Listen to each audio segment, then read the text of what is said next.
नमस्कार दोस्तों। देश भर में 60 वर्ष या उससे अधिक आयु के नागरिकों के लिए सरकार की ओर से नए साल 2026 से पहले एक बेहद अहम और सराहनीय कदम उठा लिया गया है। यानी अगर आपकी उम्र 60 साल से ऊपर है या आपके घर में कोई भी बुजुर्ग सदस्य है तो यह जानकारी आपके लिए बहुत ही ज़रूरी साबित होने वाली है। आप भारत के किसी भी कोने से यह वीडियो देख रहे हो, यह सुविधा पूरे देश के वरिष्ठ नागरिकों के लिए समान रूप से लागू की गई है। सीनियर सिटीजन कार्ड के जरिए अब बुजुर्गों को 8 नई सुविधाओं का लाभ मिलना शुरू हो चुका है। लेकिन अफसोस की बात यह है साथियों कि अभी भी बहुत से लोग इसकी सही जानकारी नहीं होने की वजह से इन लाभों से वंचित रह जाते हैं। तो आज के इस वीडियो में मैं आपको विस्तार से समझाने वाला हूं कि यह 8 सुविधाएं आखिर कौन कौन सी हैं, इसका फ़ायदा आपको किस तरह मिलेगा और इन लाभों को पाने के लिए आपको क्या क्या करना होगा, कौन से दस्तावेज चाहिए होंगे। लेकिन सबसे पहली और ज़रूरी बात कि अगर आपके पास सीनियर सिटीजन कार्ड होना चाहिए। अगर आपकी उम्र 60 वर्ष या उससे अधिक हो चुकी है तो आपको यह कार्ड बनवा लेना चाहिए, क्योंकि यह कार्ड न सिर्फ आपकी एक अलग पहचान बनाता है बल्कि सरकारी सेवाओं में आपको प्राथमिकता, सम्मान और कई योजनाओं से जुड़ने का रास्ता भी खोल देता है। इस वीडियो में मैं आपको यह भी बताऊंगा कि सीनियर सिटीजन कार्ड कौन कौन बनवा सकता है, इसे बनवाने की प्रक्रिया क्या है और इसके जरिए आपको किन किन सरकारी योजनाओं का सीधा लाभ मिलेगा। अगर आपकी उम्र भी 60 प्लस है तो आप भी वरिष्ठ नागरिक पहचान पत्र बनवा सकते हैं। यह कार्ड आपको सरकारी दफ्तरों, अस्पतालों और विभिन्न योजनाओं में विशेष प्राथमिकता दिलाने में काफ़ी मदद करता है।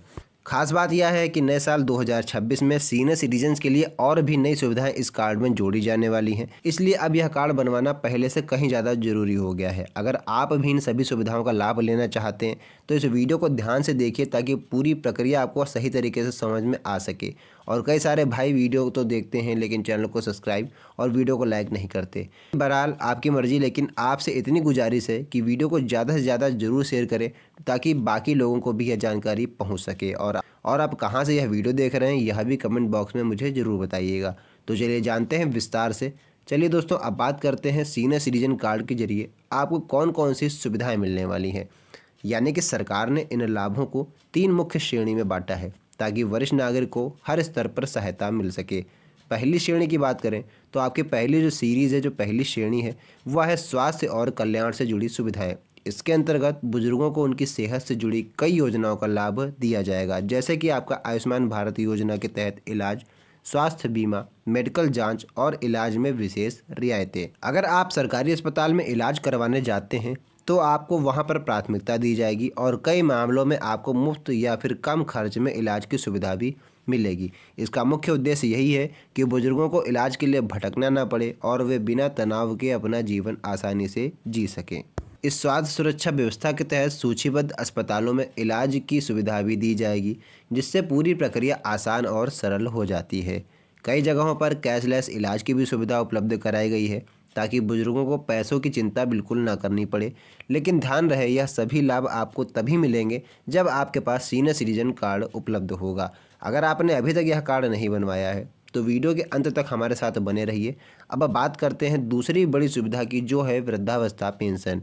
यानी कि सरकार 60 वर्ष से अधिक आयु के नागरिकों को आर्थिक रूप से आत्मनिर्भर बनाने के लिए हर महीने पेंशन की सुविधा भी उपलब्ध करवाती है। यह जो पेंशन है वह सीधे आपके सीनियर सिटीजन कार्ड से जुड़ी होती है। हालांकि पेंशन की राशि अलग अलग राज्यों में अलग अलग होती है।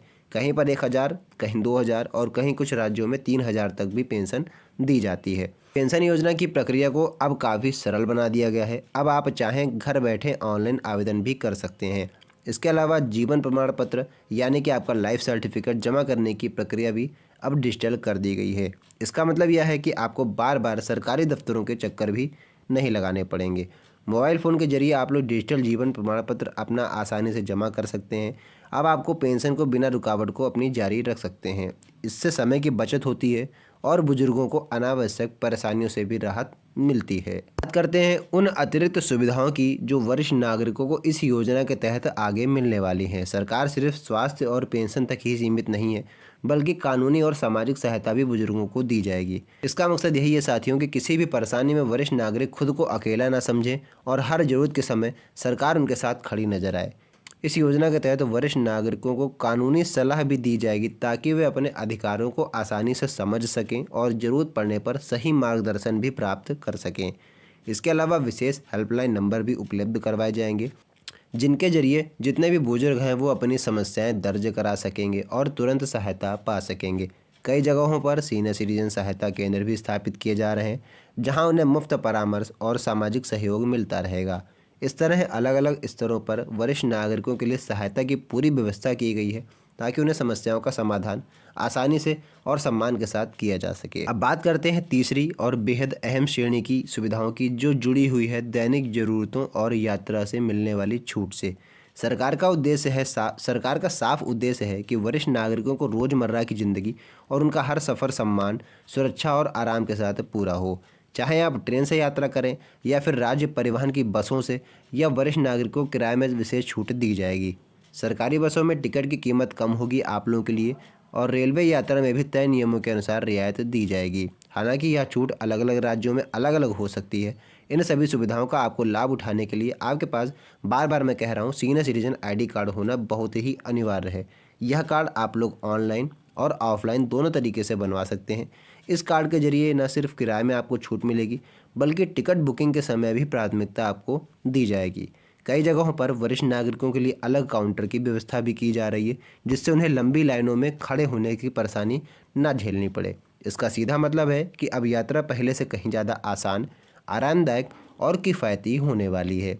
सरकार ने यह सुविधाएं इसलिए भी शुरू की हैं क्योंकि बहुत से वरिष्ठ नागरिक, खास करके ग्रामीण इलाकों में रहने वाले बुजुर्ग, इन योजनाओं की जानकारी के अभाव में लाभ नहीं उठा पाते थे। हैरानी की बात यह है साथियों कि शहरी क्षेत्रों में रहने वाले कई बुजुर्गों को भी इन सुविधाओं की सही जानकारी नहीं होती। इसलिए यह ज़रूरी है कि आप इस वीडियो को ध्यान से देखें और हर सुविधा को अच्छे से समझ सकें, ताकि कोई भी फ़ायदा आपसे ना छूट पाए। इसके अलावा बैंकिंग सेवाओं में भी वरिष्ठ नागरिकों को विशेष प्राथमिकता दी जाएगी। जब भी आप बैंक में किसी काम से जाएं, चाहे पासबुक अपडेट करानी हो, खाते से जुड़ा कोई भी काम हो, या किसी अन्य बैंकिंग सेवा की ज़रूरत हो, तो वरिष्ठ नागरिकों के लिए अलग व्यवस्था उपलब्ध होगी। उन्हें लंबी कतारों में इंतज़ार नहीं करना पड़ेगा और उनके काम को प्राथमिकता के आधार पर जल्दी निपटाया जाएगा। कई बैंकों में सीनियर सिटीजन के लिए अलग काउंटर या विशेष सेवा डेस्क भी बनाई जाएगी, ताकि उन्हें बार बार परेशान ना होना पड़े। सरकार का मकसद यही है कि बुजुर्गों को बैंक जैसे जरूरी कामों के लिए सम्मान के साथ और बिना तनाव से सेवा मिल सके। तो दोस्तों, यह थे सीनियर सिटीजन के लिए लागू किए गए 8 बड़े लाभ, जिनका फ़ायदा आप तभी उठा पाएंगे जब आपके पास वरिष्ठ नागरिक ID कार्ड होगा। अगर आप पहली बार यह वीडियो देख रहे हैं और आपके मन में यह सवाल है कि सीनियर सिटीजन कार्ड होता क्या है और इसे कौन बनवा सकता है, तो इसका जवाब बिल्कुल साफ है। 60 वर्ष या उससे अधिक आयु का कोई भी पुरुष, महिला इस कार्ड के लिए आवेदन आसानी से कर सकता है। पात्रता की बात करें तो आवेदक की जो उम्र है वो कम से कम 60 वर्ष या उससे अधिक होनी चाहिए। वह भारत का नागरिक होना चाहिए और उसके पास जरूरी वैध दस्तावेज होने चाहिए। इन दस्तावेजों में आपके पास आधार कार्ड, आयु प्रमाण पत्र, निवास प्रमाण पत्र और पासपोर्ट साइज की फ़ोटो शामिल की गई है। अब आवेदन प्रक्रिया की बात कर लेते हैं। आप इस कार्ड के लिए ऑनलाइन और ऑफलाइन दोनों तरीक़ों से आवेदन कर सकते हैं। ऑनलाइन आवेदन करने के लिए आपको अपने राज्य या केंद्र सरकार की आधिकारिक वेबसाइट पर जाकर के फॉर्म को भरना होगा। वहीं ऑफलाइन आवेदन के लिए आप अपने नज़दीकी पंचायत कार्यालय, नगर निगम, समाज कल्याण विभाग या जन सेवा केंद्र में जाकर के आवेदन कर सकते हैं। पूरी प्रक्रिया को इस तरह से सरल बना दिया गया है ताकि बुजुर्गों को किसी भी तरह की परेशानी का सामना ना करना पड़े। तो दोस्तों, अगर आपको यह वीडियो उपयोगी लगा हो तो इसे लाइक ज़रूर करें। अगर आप चैनल पर नए हैं तो सब्सक्राइब करना ना भूलें और कमेंट में ज़रूर बताएं कि आप भारत के किस राज्य से यह वीडियो देख रहे हैं। इस जानकारी को अपने परिवार और रिश्तेदारों के साथ भी शेयर करें, ताकि ज़्यादा से ज़्यादा वरिष्ठ नागरिकों को यह ज़रूरी और लाभकारी जानकारी पहुँच सके। तो बस आज की इस वीडियो में इतना ही। मिलते हैं अगली वीडियो में, तब तक के लिए धन्यवाद।